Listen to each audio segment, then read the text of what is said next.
2, 1. I call this hearing of the Subcommittee on Rural Development and Energy to order, and I want to thank everyone for joining us today, in person as well as virtually. This hearing will be in a hybrid format. Witnesses will be appearing virtually, and senators will be appearing both in person and virtually. So first, I want to thank Senator Ernst for working with me on today's bipartisan hearing focusing on renewable energy, and for our strong partnership on issues that shape the lives of people living in rural America, including economic development. I look forward to having Senator Ernst as a partner on this subcommittee this Congress as we explore a number of important rural development issues. Senator Ernst and I have worked together on issues to support rural farming communities, like increasing access to conservation programs, creating more transparency in the cattle markets, and helping hog farmers hit hard by the pandemic. And we will continue our working relationship on this subcommittee to highlight the great strengths of rural communities and the lessons that we can learn from leaders on the ground about how the federal government can be a good and a better partner. I start from the perspective that small towns and rural places are entrepreneurial, diverse, wonderful places to work and live and raise a family. They produce our food and our energy. They are hubs of manufacturing, small business, education, healthcare, arts, and culture. When I travel to rural communities across Minnesota, I find hardworking, passionate people who love their communities and are focused on making them even better. So my hope for this subcommittee is to highlight these contributions. The Rural Development and Energy Subcommittee should lift up and promote the local ideas that are helping communities thrive. And some of the best opportunities and best ideas for building a strong rural economy are in clean energy. Renewable energy is rural energy. The clean energy transition is the cornerstone to building and sustaining economic vitality in rural communities. Renewable energy programs are already sparking economic growth across Minnesota and across the country.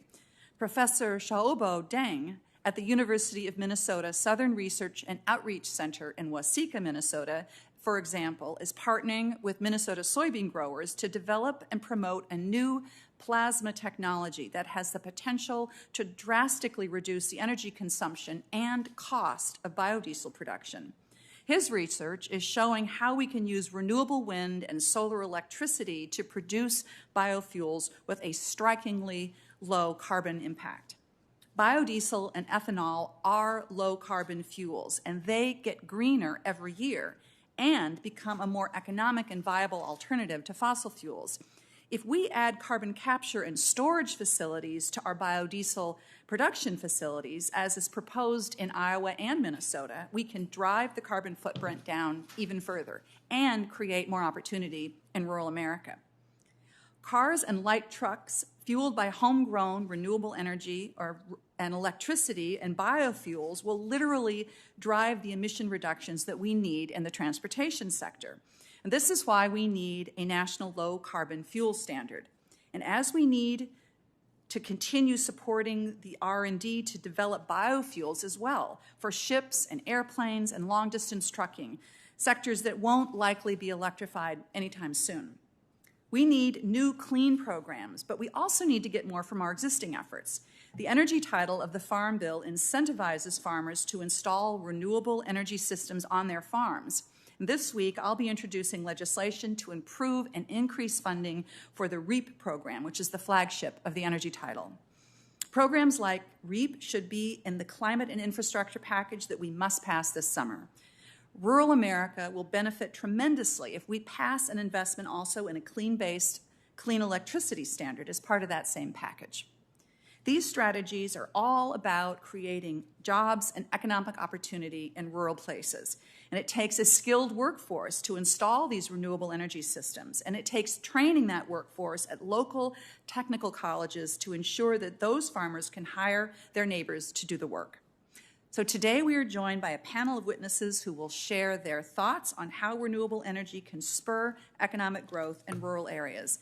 And today's testimony will inform all of us on this subcommittee as we work to draft bipartisan infrastructure bills and as we consider climate-resilient legislation. It's important that rural voices are included in this policy discussion that comes before the Senate, and this includes fostering renewable energies as a rural development economic driver.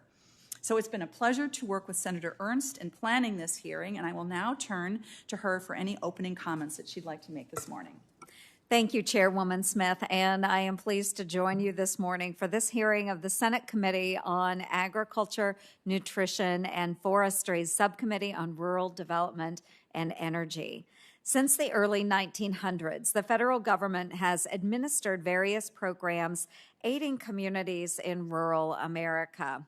Today, the major agency tasked with carrying out the bulk of these programs is USDA's Office of Rural Development.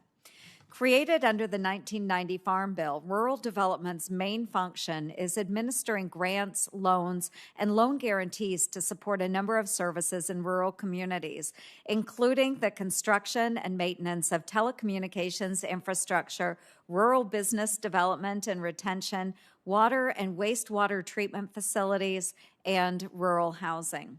USDA Rural Development is also tasked with administering programs that support energy production, particularly renewable energy production throughout farm country. These programs have worked to support additional markets for our nation's corn and soybean producers by funding the construction of advanced biofuels facilities. They assist rural businesses and farmers looking to expand renewable energy production or implement energy efficiency measures. And these programs help finance and the generation and distribution of reliable baseload electricity to power our rural communities. Considering my upbringing in rural America and the critical role that Iowa plays in producing energy for the nation, I am privileged to serve as ranking member of this subcommittee. Today, over half of Iowa's 3 million residents live in rural communities. Each year, I travel Iowa and do a tour of each of the state's 99 counties, and 75 of them have a population of under 25,000. Needless to say, strong rural economies are essential to a strong Iowa. In Iowa, our fertile soil and ideal growing conditions have empowered us to lead the country in the production of pork, corn, and soybeans. We are also a national leader in renewable energy production. Iowa is proud to be the top ethanol and biodiesel producer in the country and the second largest producer of wind energy. Iowa is also making significant strides in the production of solar energy, and in doing so in a way that ensures our rural communities will continue to have access to reliable, affordable electricity. Iowa is also home to leading academic institutions offering programs to Iowans and students across the country looking to pursue careers in the installation and maintenance of renewable energy systems. As we begin preliminary discussions about the 2023 Farm Bill, it is important we look at programs under our subcommittee's jurisdiction to determine what is working and what may need improvement. We must continue exploring improvements in our programs to drive economic growth throughout rural America.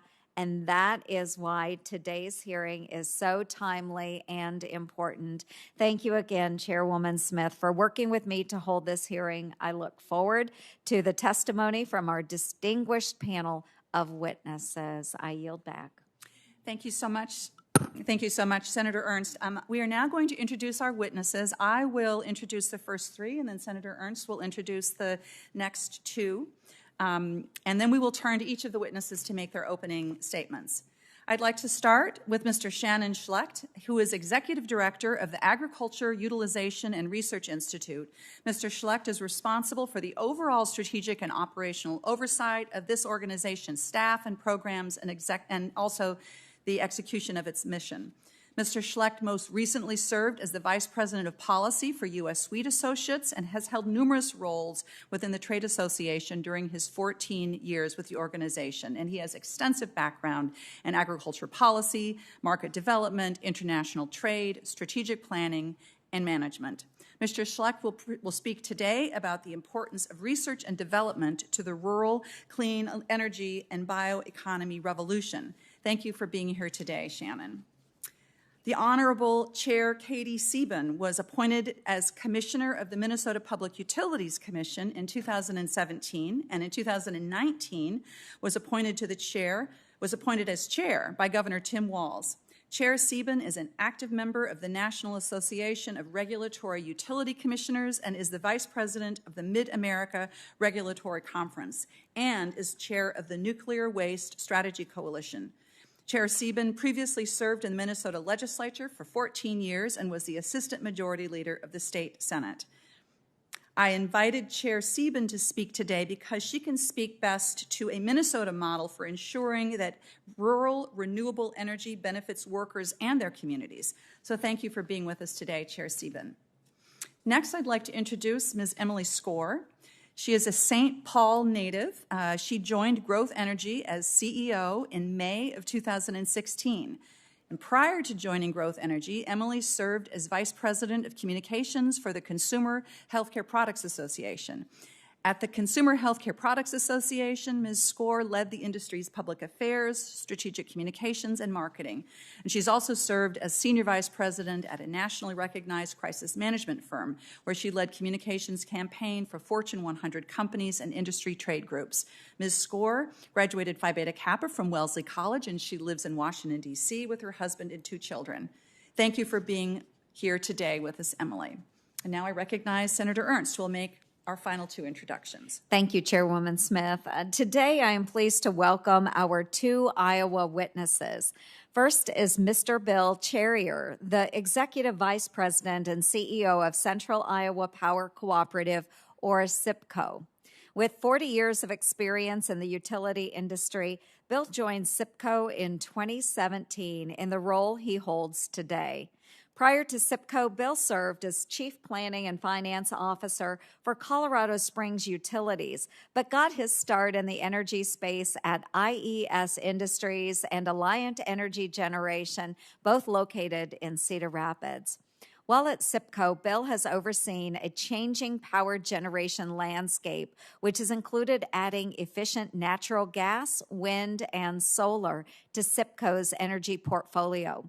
Bill earned his bachelor's degree in accounting from Loras College in Dubuque, and he is a certified public accountant. Bill currently lives in West Des Moines with Mary, his wife of 25 years, and he has 3 grown children and 1 grandchild, Mason. Bill, it is a pleasure to have you with us today. Our next witness is the Dean of Industrial Technology at Iowa Western, Mr. Matt Mancuso. Matt first joined Iowa Western in 2010 and has held a number of roles, including Sustainability Coordinator and Director of Corporate Training. In 2015, Matt transitioned to academic affairs, where he now serves as the Dean of Industrial Technology. Consisting of 16 academic programs, the Department of Industrial Technology is helping train Iowans and other students from across the country to pursue jobs in renewable industries, including the installation, maintenance, and repair of wind and solar energy systems. Matt holds a Master of Science in Urban Policy Analysis and Management and a bachelor's degree from the University of Nebraska at Omaha. Matt, thank you for joining us today. And with that, Madam Chair, I'll turn it back to you.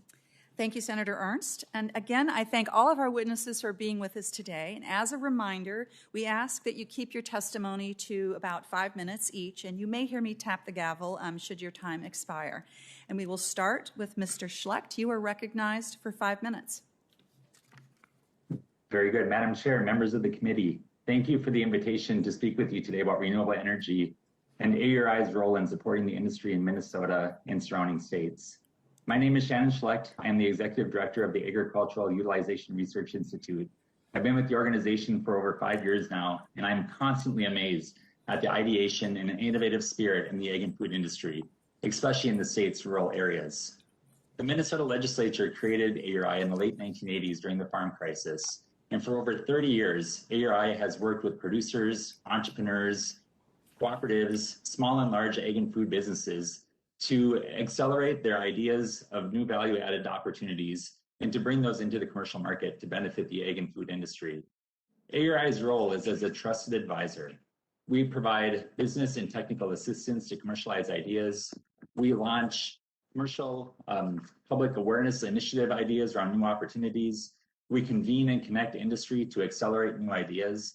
And we provide access to laboratories, a resource that does not often exist in rural areas. I'm proud to say that our work to develop and de-risk opportunities has been reported by our clients to generate over $320 million in new ag and food sales each year, much of which benefits rural economies. ARI focuses on 4 areas: bio-based products, renewable energy, food, and co-products. All of these areas undoubtedly have a positive impact on rural economies, but biofuels production has undoubtedly had an outsized impact over the last couple of decades. ARI plays a key role in advancing the state's innovative philosophy around renewable energy. We have conducted a renewable energy roundtable since 2006 to position Minnesota as a national leader in the space. We use this framework to generate awareness around new ideas and opportunities in the renewable energy space. And in 2008, the state legislature even incorporated this framework into ARI's founding statute. Biofuels companies, we know, are constantly exploring new innovations and looking for additional uses for their products. One cooperative has even taken a look back using grain fermentation to bring the alcohols back to the marketplace, while others are exploring bio-based chemicals, higher protein DDGs, fiber and starch separation technologies, just to name a few. Regarding ethanol, ARI named Chippewa Valley Ethanol Company as its Ag Innovator of the Year in 2017. This cooperative has continually displayed a culture of innovation. In addition to ethanol, it produces alcohol for food and beverage uses, pharmaceuticals, and industrial uses. We even worked with them on a gasification system to reduce their reliance on natural gas in the ethanol process. ARI has provided technical assistance as well to biodiesel producers for many years. We work with them not just on the technical aspects of biodiesel, but on evaluation of co-products such as glycerin and turning those ideas into new market opportunities. Our work and partnerships across the renewable energy space is diverse and forward-looking.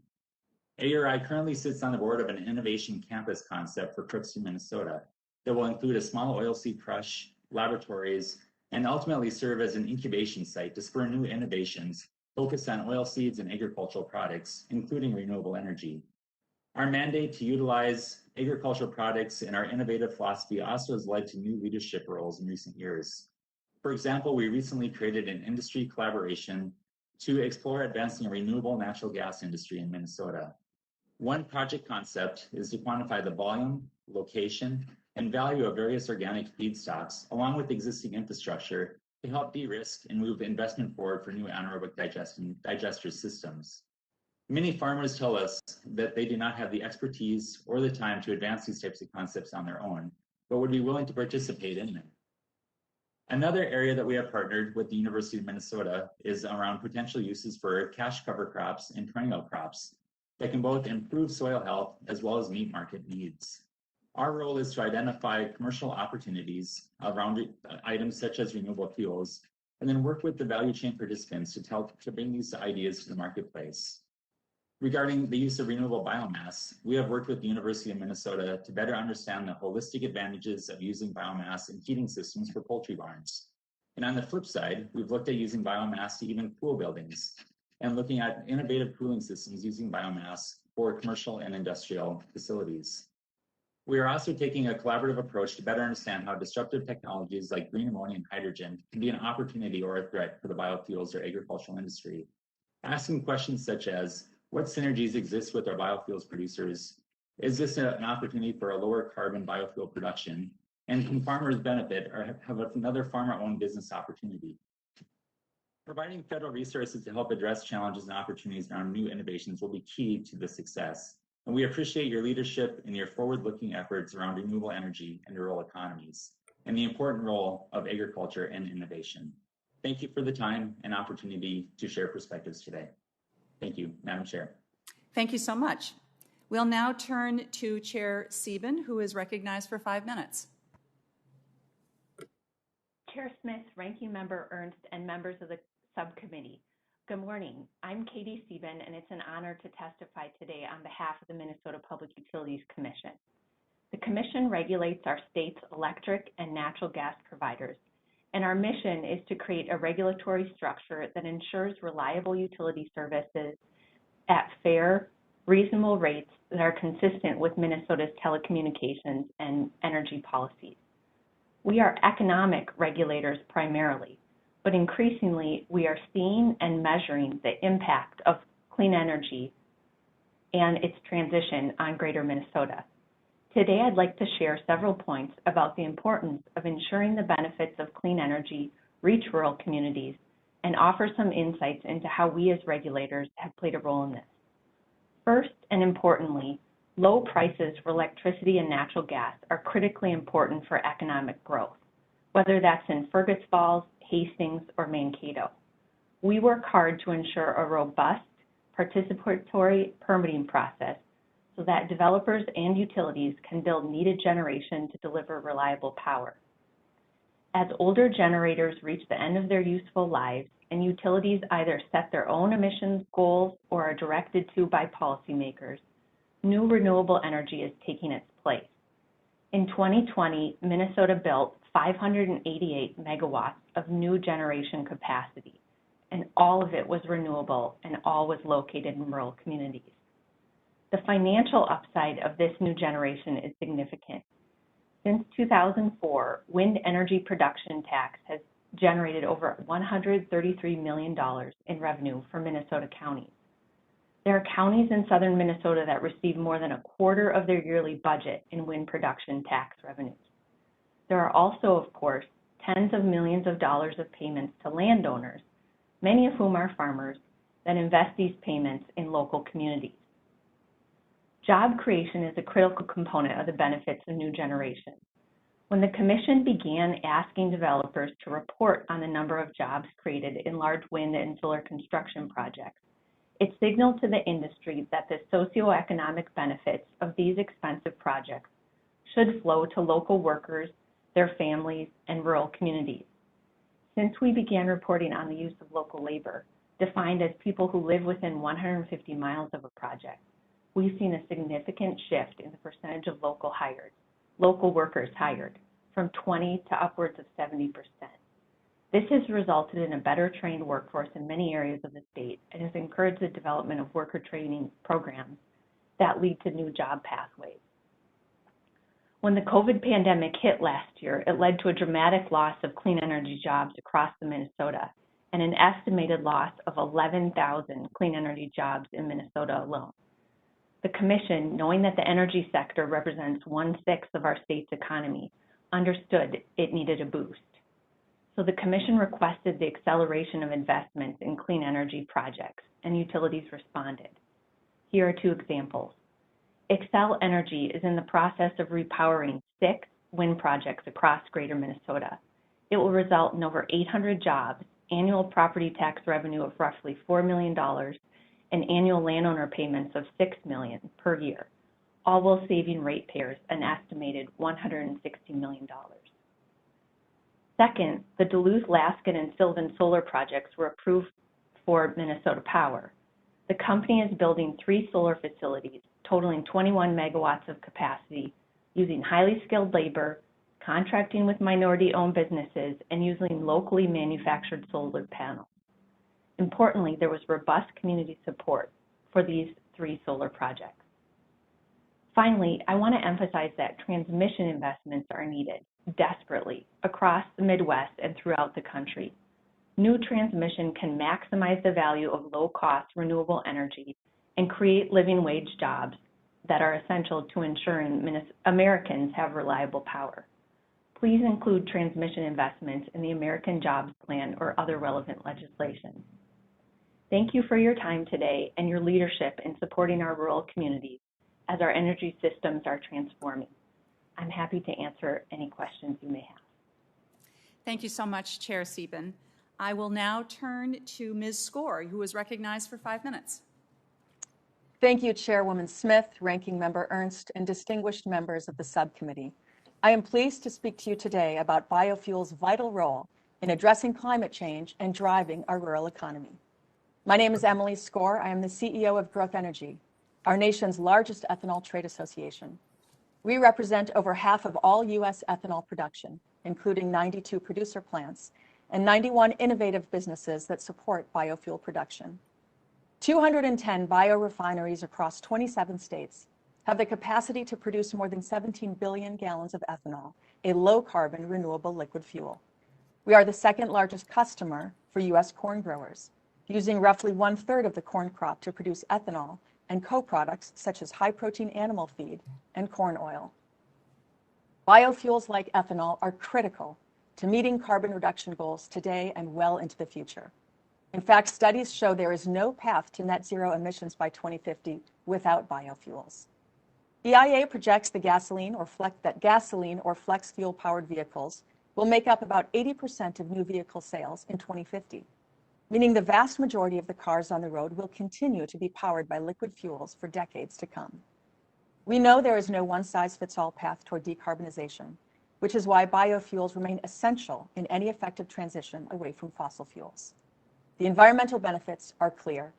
Ethanol today reduces greenhouse gas emissions by 46% compared to traditional gasoline. Moving our nation's standard fuel from E10 to E15, a 15% ethanol blend, will deliver substantial greenhouse gas emission reductions, the equivalent of removing nearly 4 million vehicles from the road each year. The economic benefits of increased biofuel use are also clear. Our industry supports over 300,000 American jobs, many based in rural communities. Today, Growth Energy is releasing a new study which shows that a nationwide move to E15 will add $17.8 billion to U.S. GDP, support more than 182,000 additional jobs, generate $10.5 billion in new household income, and save consumers $12.2 billion in fuel costs. To capture these benefits, expanding market access to higher ethanol fuel blends is our top priority. E15 is currently sold at nearly 2,500 sites in 30 states across the nation. We expand that exponentially by making long-term infrastructure incentives available to fuel retailers. The BIP and HBIP programs administered under Secretaries Vilsack and Perdue significantly expanded markets for higher ethanol blends. Any infrastructure package considered by Congress should build upon these successes to further promote investment in low-carbon biofuels. We strongly support efforts by those on this subcommittee to provide such incentives for E15 and higher blends, particularly Senators Klobuchar and Ernst's Renewable Fuel Infrastructure Investment and Market Expansion Act. Growing the share of renewable biofuels in America's fuel supply is crucial to achieving net zero emissions and promoting high-paying, clean energy jobs in rural America. To do this, we must have a strong RFS. A recent news report stated that the administration is contemplating RFS relief for refineries that refuse to blend biofuels. Not only would this undercut the growth of homegrown renewable energy, it would also backtrack on explicit promises President Biden made when he was a candidate. In 2019, President Biden said in Iowa, and I quote, "Those waivers are a gigantic mistake. We should not be exempting, we should be insisting that these major oil companies meet the criteria that is set," end quote. We wholeheartedly agree that refiners should meet their blending obligations. Lowering, waiving, capping, or any backtracking on the promise of the RFS damages our ability to decarbonize our vehicle fleet, threatens large agricultural markets, and jeopardizes hundreds of thousands of good-paying jobs supported by the biofuel industry. Lastly, thank you for your tireless efforts in securing COVID relief for our producers through the USDA. This was welcomed news after weathering the most difficult year the industry has ever seen. As we await further direction on how funds will be distributed, we remain grateful for your advocacy efforts. To close, biofuels ensure that we achieve our nation's climate goals and strengthen our rural economy. Thank you, and I look forward to any questions you may have. Thank you so much. We now turn to Mr. Charrier, who is recognized for 5 minutes. Chairwoman Smith, Ranking Member Ernst, and distinguished members of the Senate Agricultural Committee, on behalf of Central Iowa Power Cooperative, thank you for the opportunity to testify on renewable energy efforts.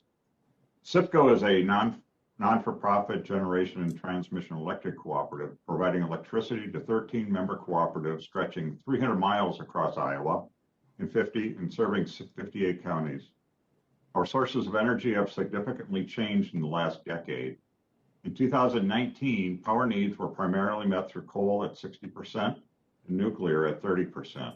Wind was less than 5%. 2020 has continued asset diversification caused a significant drop in coal usage to 21%, while wind grew to 32%. Our nuclear plant also ceased operations. Our current portfolio consists of wind, solar, hydro, landfill gas, natural gas, and coal. 2021 projections show our renewable energy at over 40%. Many of the renewable energy credits with these projects have been sold into the renewable market. By 2030, we project our portfolio to be over 60% wind and solar. However, intermittent resources like wind and solar cannot support the growing demand for power alone. Diverse generation capacity, including coal, natural gas, and nuclear, is necessary to provide power. Excuse me.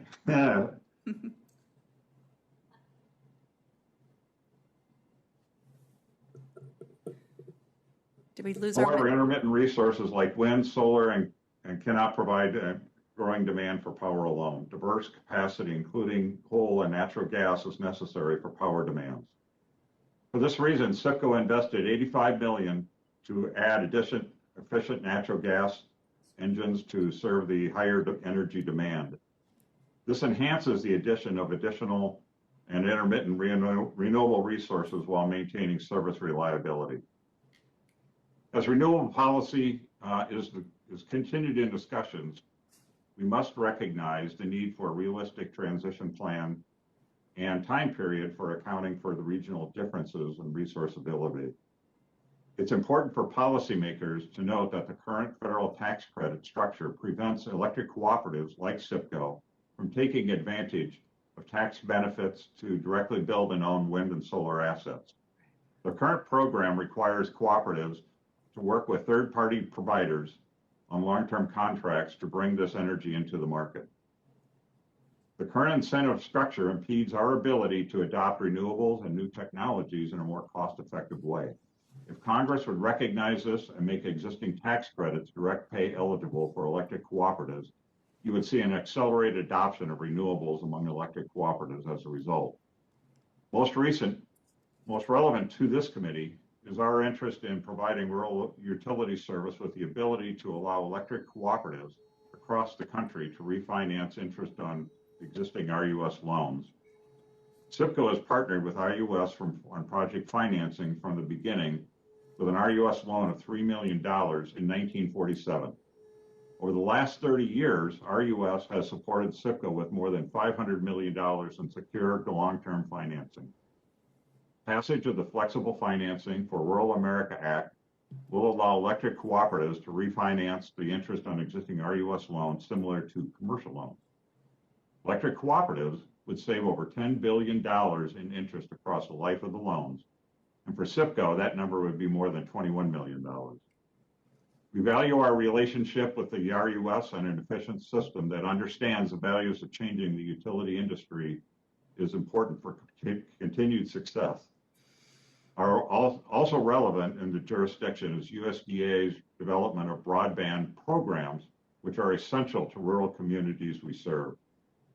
The Rural Economic Development and Loan and Grant Program is a key asset for rural growth. In 2020, SIPCO has secured $8.7 million for 10 projects to support rural businesses. Additionally, the grant and loan programs provided enhanced broadband capabilities across rural areas, and that's greatly appreciated. Nearly 200 electric cooperatives in 39 states are engaged in providing broadband where it makes sense. Our own member, Maquoketa Valley Electric Cooperative, has alone invested $65 million in rural broadband in 4 counties. We appreciate the opportunity to visit with the electric industry and this committee's work on ensuring programs are available to support the safety, reliability, and cost effectiveness of the system. Thank you for your time today. Thank you so much, Mr. Charrier. And we will now have an opportunity to hear from our last witness, Mr. Mancuso. Thank you, Chairwoman Smith, Ranking Member Ernst, and the whole Senate Ag Committee for inviting Iowa Western to discuss the programming that we have here and the positive workforce impacts our graduates have on the economy. The mission of the college is meeting the educational needs and improving the quality of life through programs, partnerships, and communities. And we believe this renewable energy is a premier program that does that. The renewable energy is one of the fastest growing industries in our area, and we believe that we at Iowa Western play an integral role in developing the educated workforce to make that happen. So I'm excited to share the programming that we have today. So a little bit about Iowa Western. Iowa Western is the sole provider of higher education in Southwest Iowa. It serves 7 rural counties, which equates to about 169,000 in population. The largest city is Council Bluffs, which is a part of the Omaha, Nebraska MSA. So about 2/3 of our population are rural population. And the renewable energy program helps serve those rural populations. Iowa Western first offered its first renewable energy program in 2009. Since then, it's been through 2 major redevelopments. This is obviously to stay current with the workforce needs, and the renewable energy is an ever-changing field, even for how young it is. The current curriculum that we have, we believe, is a premier program for renewable energy, at least for our region. Iowa Western offers a renewable energy AAS degree, a wind turbine technician, and a solar install certificate. These programs work in alignment with each other to provide multiple pathway options for students in the renewable energy field. This purposeful alignment allows for students to enter and exit the workforce and return for further education easily. This flexibility is key to today's workforce. The renewable energy AES degree is a mixture. The students get both the wind turbine technician training, and they also get a solar installation training. So they get both of them. The wind turbine technician is a 2-semester program. This is basically just the first year of the AAS degree. And students after that are able to climb and inspect exterior of the physical integrity of wind turbines. And they also are able to do routine maintenance. The solar certificate is only a 6 credit hour course, program. And this is a program that's also taken by electrical and HVAC students. What I will kind of talk about in the workforce area is that the solar is kind of feeding into other industries, and that's obviously a positive thing. So wind technicians workforce demand is really high, and Iowa is expected to grow by 26.9 by 2025. Students who are seeking jobs as wind technicians and graduates from the wind turbine technician diploma or the AAS are quickly hired. On a weekly basis, these notices come from companies for hiring opportunities. Majority of the students in the career field that in wind energy go back to rural Iowa to work. Other students start their careers in Iowa, South Dakota, and Minnesota, and we find that a large majority of them do come back to their local communities that they grew up in. After a few years, many students have come back to where they originally are from.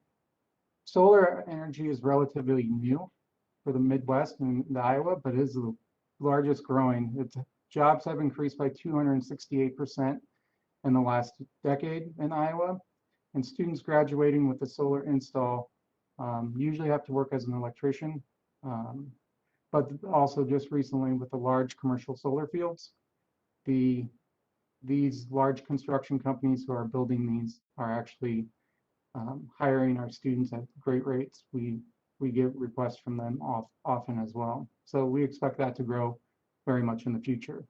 So in closing, Iowa Western is interested in continuing to support and enhance renewable energy in rural communities through our renewable energy program. Iowa Western is committed to the success of the renewable energy industry by preparing educated students to meet the workforce demand of today. These students are passionate about renewable energy, and many are interested in living in local rural communities. I thank you for everything you do for renewable energy in rural America, and I look forward to your questions. Thank you. Thank you very much to all of our panelists, and we'll now begin a session of 5-minute questions amongst the members. And I will start with a question for Chair Sieben. Chair Sieben, can you talk to us about the need for collaboration and coordination between the federal government and local governments and on-the-ground experts as we really want to reach our clean energy goals? And can you particularly address how renewable electricity is benefiting Minnesota's rural communities and how Minnesota provides a model for ensuring that local workers are benefiting from this opportunity? Thank you for the question, Chair Smith. I'm happy to try to answer that question. In Minnesota, as I mentioned in my opening remarks, the legislature directed the commission to look at the socioeconomic benefits of new sources of generation. And so the commission has asked utilities to report on the number of local jobs that are created in new construction projects. So we've seen construction projects that in Minnesota occur that prior to this request for reporting, less than 20% of license plates of workers were from Minnesota. And now that the commission is asking utilities to report on job creation quarterly, we're seeing renewable energy projects employ 60 to 70% of workers that live within a 150-mile radius. So as I said, just because we're asking these questions, the utilities, of course, are reporting on it, and I think they're sensing the investment that comes when they build new renewable projects in rural Minnesota, that the community is more supportive of those projects because the tax benefits flow to the schools, to local, other local units of government, to farmers. And so it really, I think, is a model for asking these tough questions of utilities and developers to ensure that local communities see the benefit. And then the second point that I'd like to make is that although it's not required by statute in Minnesota to pay prevailing wages, if there are any efforts that the Congress can take to level the playing field so that all jobs that are created in rural communities around renewable energy pay a prevailing wage, that will benefit local communities and local families even more. Thank you so much, Chair Sieben. Ms. Score, I'd like to turn to you with a question. I really appreciated your comments about how biofuels and renewable electricity can work hand in hand. And I wonder if you could talk to us a little bit about your perspective on how a federal low-carbon fuel standard would allow biofuel power vehicles and electric vehicles to work together. I mean, how could these two strategies be synced up to benefit renewable fuels like we produce so expertly in Minnesota and Iowa? Thank you, Senator, and I appreciate the question and your support. Many people agree that there is no path toward our clean energy future without using every tool in the toolbox. And so we are well aware that electric vehicles are an important solution, so are biofuels. And so it's important that we continue to recognize the innovation that's taking place in the biofuel industry. And with respect to any forward-leaning carbon policy, most important is that you get the details right. There are a lot of different ways that you can account for the life cycle of the ethanol industry. Many of them actually disadvantage the ethanol industry. So important for us is that you have modeling that reflects the most current science and reflects all of the innovation that's taking place, not only at the plant, but also on the field. And so we would support the concept of a low carbon fuel standard, provided that you're technology neutral, provided that you don't have your thumb on the scale for one technology over the other. We need to evaluate all of the options on the table. All are going to be needed to deliver against our important progressive climate goals. And so we look forward to being a constructive partner. We look forward to having constructive dialogue in that regard. And we know that we are going to be used along with electrification and other technologies to reduce our dependence on fossil fuels. Thank you so much. I really appreciate that answer, and I agree with you completely on the need to be technology neutral. That is a feature of the clean electricity standard in another sector that I'm working on. It seems to me that our strategy should be to sync up our renewable fuels efforts and the efforts to electrify transportation to maximize the job opportunities that we want to see in rural communities, as well as maximizing our goals around cutting greenhouse gas emissions. So thank you so much, and I turn now to Senator Ernst. Great. Thank you, Madam Chair. And the first question will go to Mr. Charrier. And I came to the Senate just over 6 years ago, committed to cutting pork and working to remove unnecessary and burdensome regulations imposed on our farmers and rural economies. And I remain absolutely committed to that cause.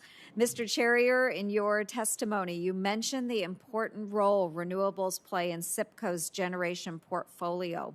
You also mentioned that system reliability depends upon the ability to back up intermittent wind and solar power with firm, flexible, and dispatchable capacity like coal and natural gas.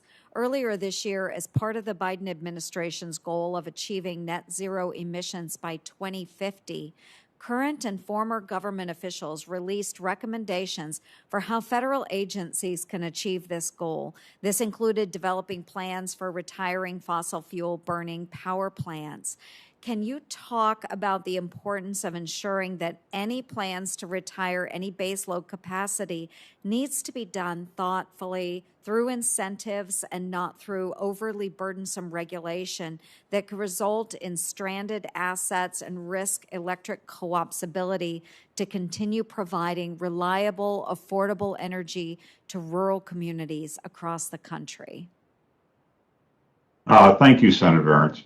I'd like to say that we've made tremendous progress with the use of incentives and allowing the economics and reliability to drive the generation decisions. That's been critical for the utilities.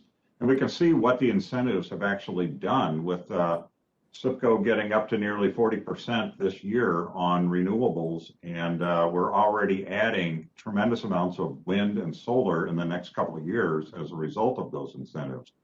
But we do need gas, coal, and nuclear. We saw earlier this year in the polar vortex when we had several states that were rolling blackouts and total blackouts when plants weren't available. So diverse generation's critical. And SIPCO and in the Midwest Independent System Operations, fossil plants really brought the power there that we needed and did it economically. We saw gas prices go very, very high, and all the coal plants that were available were running.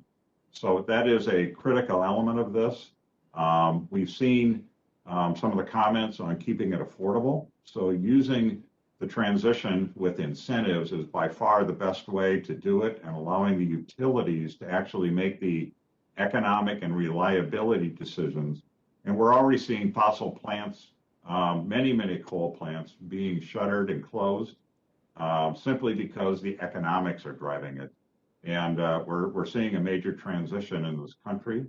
The incentives, and we've seen the cost of renewables come down considerably, but the incentives will drive it that much quicker.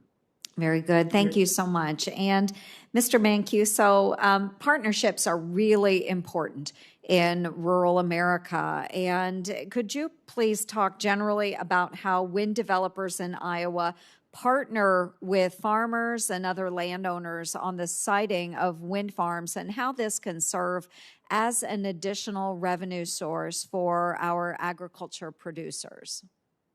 Sure. Thank you, Senator Ernst. Actually, in my written testimony, I mentioned around in 2020, there was $30 million dollars were given to land leases for the wind turbines just in Iowa. Now that's supposed to grow to over 45 million in the next few years. So these farmers can obviously have less financial stress, and these farmers can more efficiently farm their land. What I mean by that is that they can purchase new and more modern equipment, and then obviously not have that financial burden because of those land leases that those wind turbines have. So obviously right now it's a very precarious time for farmers and ranchers with the recent volatile markets. And I know the individuals who have land leases for wind turbines have kind of weathered that storm a little better than, let's say, individuals who have not, or farmers who have not. So lease payments can be kind of differing in cost and then the amounts that you receive. But even if you have 4 or 5 on wind turbines on your land, it will be very beneficial for a farmer. So. Thank you. I appreciate that. And in one of my 99 county tours in Iowa, in northwest Iowa, very sparsely populated, it was brought to my attention that the wind turbines on a number of these properties, actually the taxes drawn from those wind turbines enabled that very small rural school district to remain in place. That's one thing as well. Just one of those secondary and tertiary benefits of having these wind turbines in our most rural areas. A lot of our school districts face declining enrollment, and the added benefit of those dollars in the community is very, very helpful. So thank you to the witnesses. I appreciate it. Thanks so much.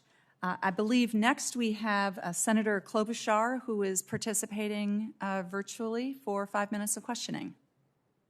Well, thank you very much to my colleague, Senator Smith, for your leadership of this subcommittee, and also for having the wisdom to put so many Minnesotans on the panel. I'll start out with actually something, the environmental benefits of biofuels, which I think gets overlooked and misunderstood a lot. And I'll ask this of you, Ms. Score. There was a recent study, of course, from Harvard. I consider that the University of Minnesota of the East, showing the environmental benefits. Senator Thune and I introduced a bill to direct the agency to update its modeling standards to reflect the latest science, and they're supposed to be updated. How would ensuring EPA is accurately accounting for the emissions from ethanol and biodiesel incentivize higher blends? Senator, thank you for the question, and thank you for the bill, and we hope that this bill does become law. We have ethanol plants today who are producing cellulosic advanced biofuels, which have significantly higher greenhouse gas reduction above the standard 46%. And they also bring additional value to the markets, which also always comes back to the farmer. However, these pathways are not approved because EPA is using not the right kind of modeling. And so it's very important when we look at how EPA evaluates any policy moving forward, whether it's the RFS or whether it's looking at future carbon policy, they have to use the most up-to-date science that is reflecting the innovations taking place in the plant and in the field as well. Thank you. Thank you. That's why I was so disappointed with some of the recent reports that the administration is considering, and we don't know if it's true, exempting oil refineries from the RFS obligations and lowering the amount of renewable fuel that must be blended. I recently led a letter with 14 leaders in Congress urging them to reject those actions. Mr. Schleck, can you briefly talk about the impact that exempting oil refiners from their RFS obligations would have in Minnesota and across the country? Thank you, Senator Klobuchar. The RFS is absolutely a critical standard for being highly impactful for supporting the renewable energy industry as well as rural economies.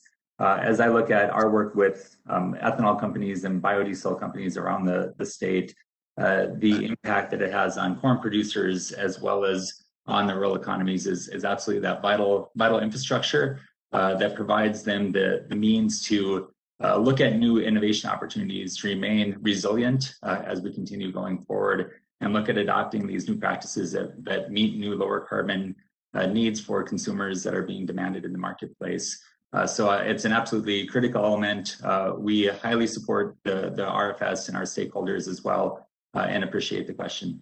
Thank you. Ms. Gore, just quickly, is there any evidence that oil refiners are suffering from economic hardship right now as a result of the RFS? Absolutely not. There is no correlation to the price of complying with the RFS and refinery profits.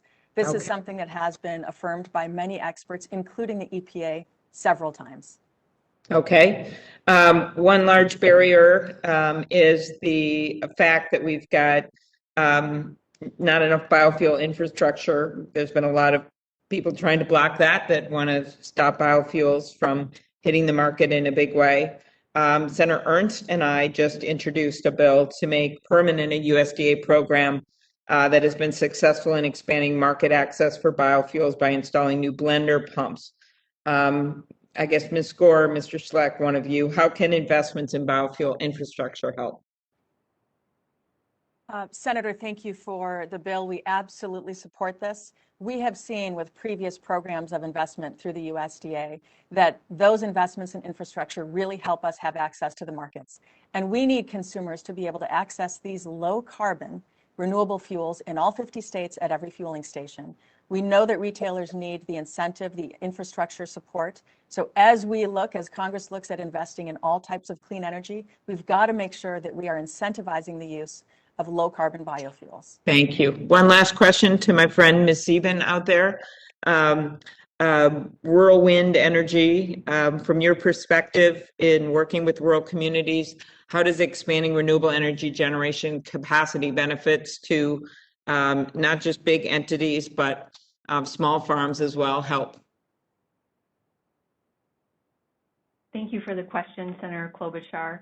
As we've seen in Minnesota, renewable energy, especially wind projects, have created tremendous economic development opportunities for small communities.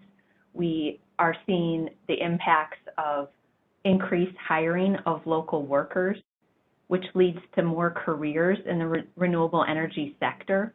We're also seeing increased manufacturing domestically of wind turbines and solar panel components.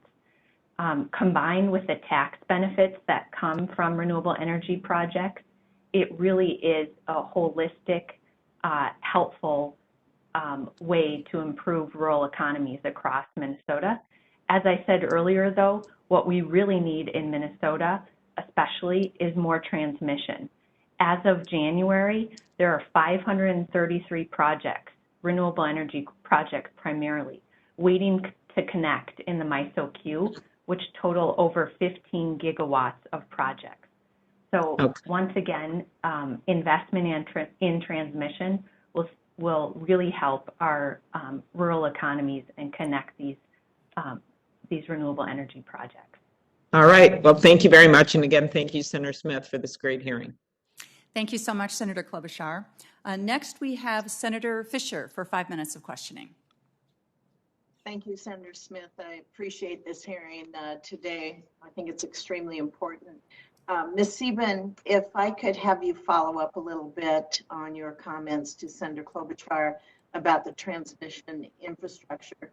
I actually recently heard from constituents about a large renewable project in Nebraska that is in jeopardy of failing because of the antiquated transmission infrastructure in that area.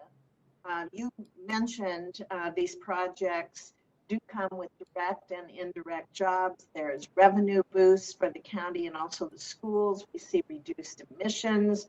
And more importantly, we have a reliable energy source. So could you expound a little more about the relationship that we see between these infrastructure projects with transmission lines and the renewable project development that we hope will be able to occur? Happy to, Senator Fisher, and thank you for the question. As As many members know, America's transmission grid is generally outdated and rather inefficient to support a modern economy. Many of the nation's transmission and distribution lines were constructed in the 1950s and 60s and have surpassed their 50-year life expectancy. So we need to invest in transmission to bring these low-cost domestic sources of energy to consumers. It will help decrease bills overall. Any dollar invested in transmission is estimated to bring a $2 to $3 return on that investment. Failure to invest in more transmission will prevent economic development, as you talked about, Senator, and really importantly, failure to invest in more transmission is making the nation more vulnerable to grid outages and national security threats. So the need for transmission is really significant. It's estimated that that renewable energy projects could be deployed at a rate 2 to 3 times more quickly if there was more transmission, especially in the Midwest, but throughout the country. Thank you very much. Mr. Chair, currently Nebraska is the only state where every single home and business gets electricity from a consumer-owned, not-for-profit utility. Nebraska has 121 municipalities, 30 public power districts, 10 electrical cooperatives, and 0 investor-owned utilities. So we have a very unique system in the state of Nebraska. I think it also needs to be have special consideration in order for the systems that we have so they can be included in federal incentive programs. The administration's focusing on clean energy, so how can we ensure that federal incentives or assistance programs for clean energy work for business models outside of the investor-owned utility providers? Well, thank you, Senator. And I think the best way is really allowing the direct pay credits to be done. I think what you would find with changing to direct pay credits for both wind and solar would be a dramatic increase in renewable projects in Nebraska. And the Nebraska has great pride in being a public power state and with its cooperative and rural roots, and has done a phenomenal job with that. But also the ability to have the new transmission lines. That's probably one of the biggest drawbacks from reducing carbon footprints is the lack of transmission. We have hundreds of gigawatts of capacity in renewables that are awaiting new transmission that could be developed. Okay, thank you. Ms. Score, I appreciated your comments about the EPA and being able to give industry and refineries more consistent direction on blending expectations. With all the seesawing back and forth, it's really hard to have any kind of business model there. And I think it's causing a lot of uncertainty for everyone. Give me a 10-second another answer on that to highlight why it's so important that we address that. You're absolutely right, Senator. We are at a critical point in the recovery, the economic recovery of rural America. A big part of our future success, not only to recover lost demand, but to propel growth in our job opportunities moving forward, is getting the RFS back on track. Thank you. Perfect. Thank you. Thank you, Madam Chair. Thank you so much, Senator Fisher. Next, we will have 5 minutes of questions from Senator Bennett from Colorado. Thank you, Madam Chair, and thanks for hosting this incredibly important hearing. I know people in Colorado are going to be extremely happy that you had it, so I appreciate it. Mr. Chair, I appreciate you raising the importance of ensuring that electric cooperatives can access clean energy credits. As I'm sure you know from your time at Colorado Springs Utilities, the co-ops in Colorado are doing incredible work to transition to clean energy, and I believe we should support them. That's why I recently led an effort in the Finance Committee to secure an amendment to ensure electric co-ops, public power, and tribal governments have access to direct pay. Could you talk a little bit about how direct pay provisions would help accelerate our transition to clean energy, and what specific clean energy projects you'd be able to advance if Congress allowed co-ops to access direct pay? Well, thank you, Senator Bennett, and I appreciate you being a champion for this issue. The direct pay credits will actually accelerate the projects that are probably already in planning for many of the utilities. It will reduce our costs by us being able to access those directly rather than using a tax-paying entity that is also taking profits and providing it to investors. We reinvest that money into the system. So it's really critical, and you have some phenomenal utilities out there, Tri-State and other ones that have invested tremendously, and I think you will see a great acceleration because they will have more funds directly available to them to continue to do that, and we'll see these renewable projects actually accelerating as a result. Thank you. And I wanted to ask you another question. You mentioned in your testimony the importance of affordable high-speed broadband. As you know, in Colorado, electric co-ops like the Delta Montrose Electric Association are doing incredibly impressive work to provide fast and affordable broadband, I mean, competitive with the rest of the world, to some of the most rural parts of our state. And I drew heavily on their example to write the Bridge Act, a bipartisan broadband bill I introduced last week with Senator King and Senator Portman. Our bill would help to deploy future-proof networks that meet much higher standards for speed, latency, and reliability than what the federal government has typically accepted in the massive subsidies that we've historically given to large telecom carriers instead of investing in communities like Delta Montrose and ones like you represent. Could you expand on the mention of broadband in your testimony? What would fast gigabit speed broadband mean for our ability to transition to renewable energy in the 21st century grid? Well, I think you're actually seeing broadband as the issue that we saw for rural electric co-ops 100 years ago. It is absolutely critical for the lifeblood and economic development of all our rural areas and being able to keep them up with the rest of the communities. They are behind on everything from healthcare, education, and everything else that they lack because of not having access to rural broadband. And we've seen efforts over the last year where people have struggled with educating at home and other things as a result of that. This would quickly accelerate and allow businesses to be more rural and remote, and it greatly improve the economics for those businesses, all your constituents in those areas too. Thank you, Thank you for that testimony.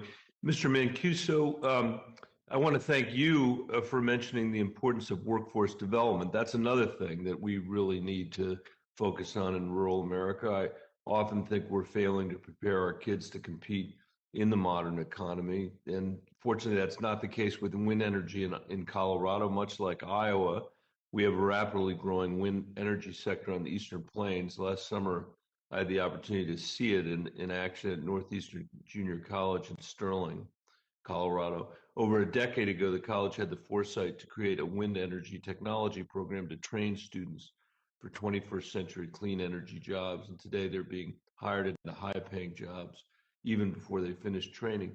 I just wonder, Mr. Mancuso, if you could give the committee a sense of what the next generation of high-paying clean energy jobs are going to look like. Are they going to be related to wind and solar, or to storage, to batteries, buildings, the grid, which we've talked about this morning? If you could talk a little bit about that.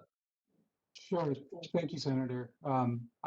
To make it easy, how I would answer that is all of the above is where we're going to see high-paying jobs. So, the grid development is going to be very key, and that once infrastructure is invested, or once we invest in our infrastructure, we'll see those jobs take off. Now, one of the caveats is that I don't know of a lot of those programs that are out there right now for grid development. So we would have to we as in the college would have to develop those programs. But, you know, the solar, the wind, those programs are now, and those renewable energies are growing. So those are going to be in the near future, those two for sure.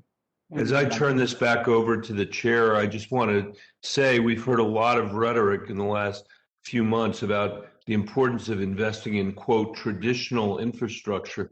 That seems to me will completely ignore the needs of rural America, which desperately need us to invest in the 21st century grid, not 19th century infrastructure. And I hope we can come together in a bipartisan way to build the infrastructure that our country will need in the 21st century. Thank you, Madam Chair. Thank you so much. We turn now to Senator Braun. Thank you, Madam Chair. My first question is for Mr. Charrier. I come from a state. I'm trying to turn this. I come from a state that has got a real mix of different energy alternatives. It's a growing state for wind, a lot of solar going on. Of course, we've been heavily dependent on coal over the years.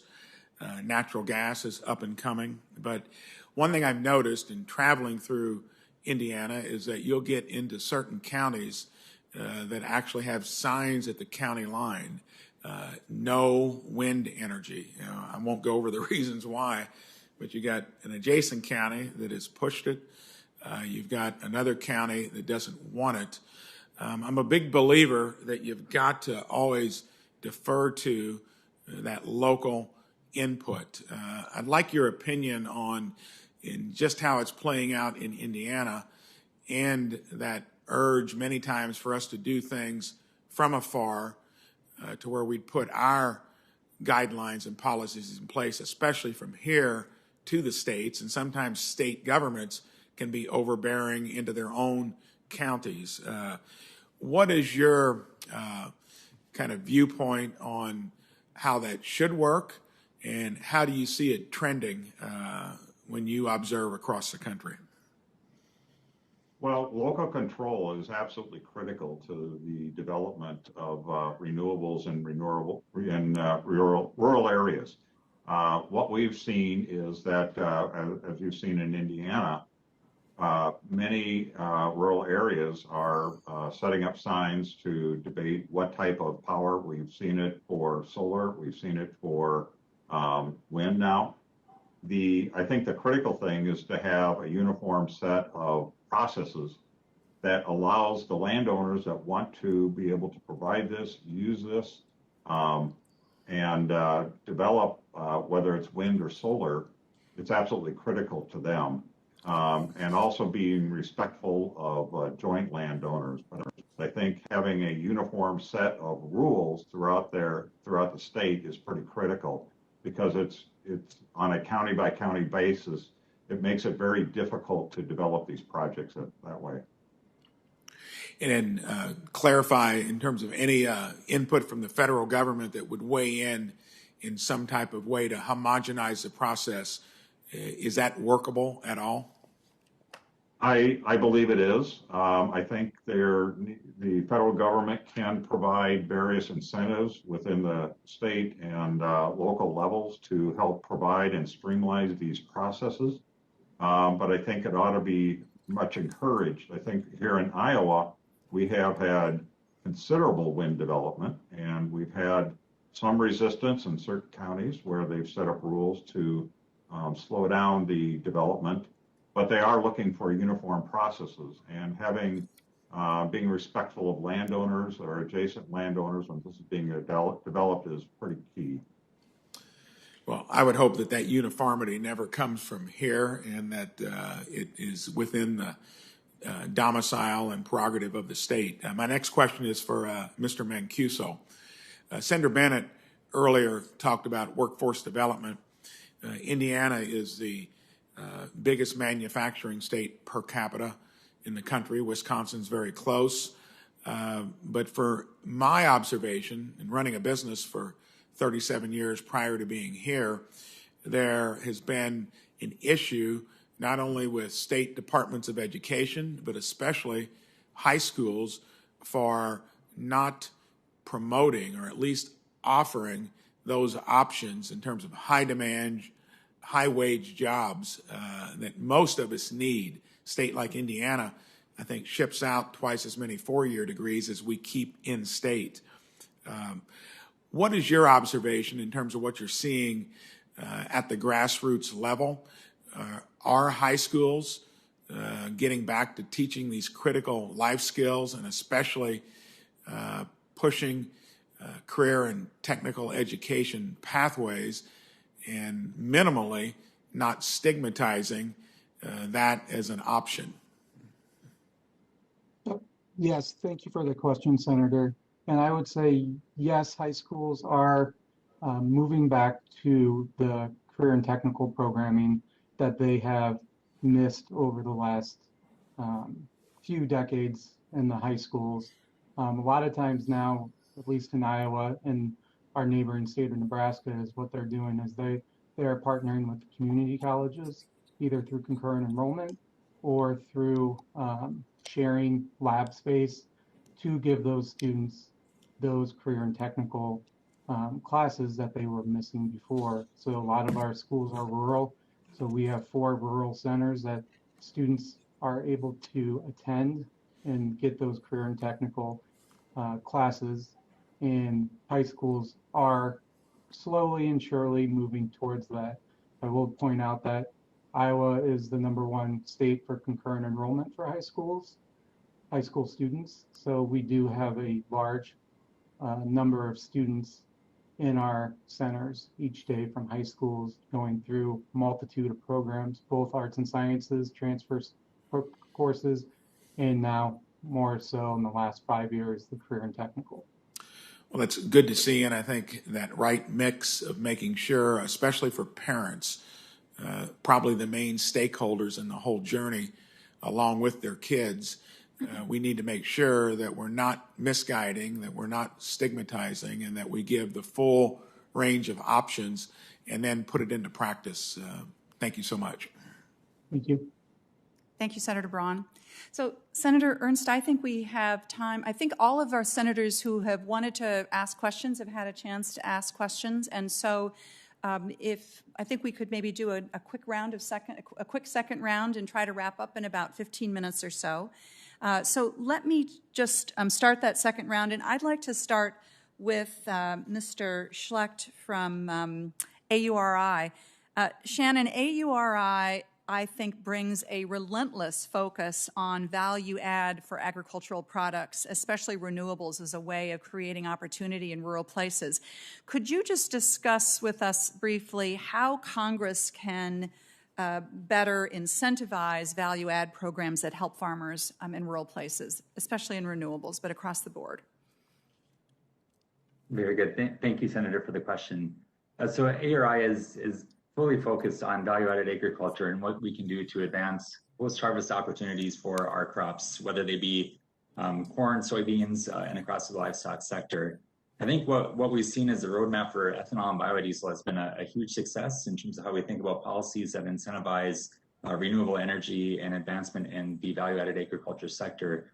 Right, looking at that financial incentive and providing that structure and framework that provides a marketplace that then incents more clean energy investment, getting investors to engage, and then the wealth just begins to flow into our rural economies as we see that consistent in that approach, which is the importance of the integrity of the RFS, right, for our current situation, as well as looking at new energy opportunities. And of course, infrastructure, which we've talked about as well through some questions, is another critical piece of advancing value-added agricultural opportunities and incentivizing that infrastructure investment and bringing parties together to solve some of those challenges and create jobs and opportunities for rural America.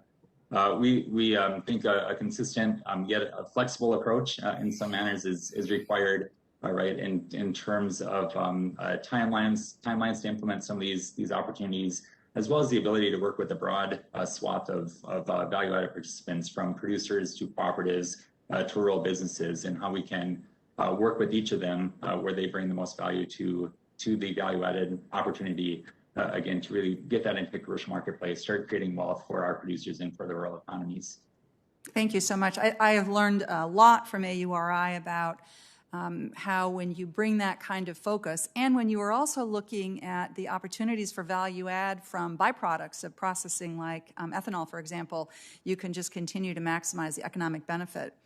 Mr. Charrier, I wanted to thank you for mentioning my bipartisan bill with Senator Hoeven, the Flexible Financing for Rural America Act, and I really appreciate your support and NRECA's support of that legislation. We've had a chance to hear about the importance of this and also the importance of direct pay.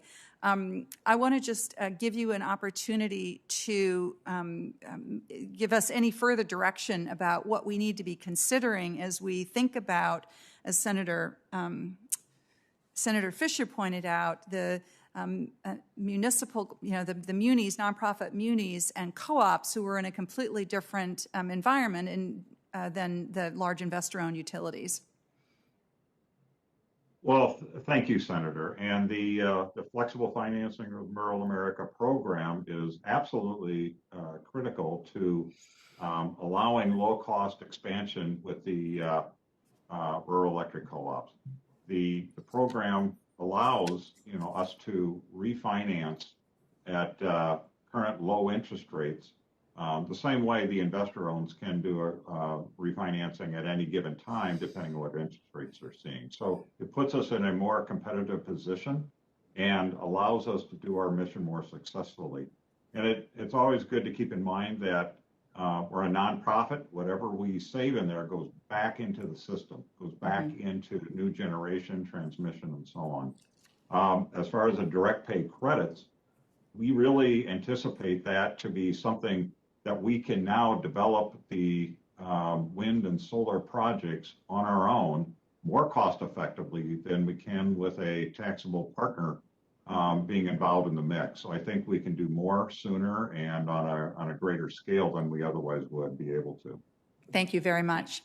I'll turn to Senator Ernst for any additional questions you have and any closing comments you'd like to make. Yes, thank you. I just have one final question, and Mr. Charrier, as you had noted in your testimony, RUS has been an important partner to SIPCO over the many decades, and as we continue to exercise oversight of USDA, but also as we begin discussions about what the next farm bill will look like, can you talk a little bit more about which programs under USDA rural development you believe are the most effective and which ones might need improvements as we work to advance different programs that are supporting our rural economic development while also being good stewards of our taxpayer dollars?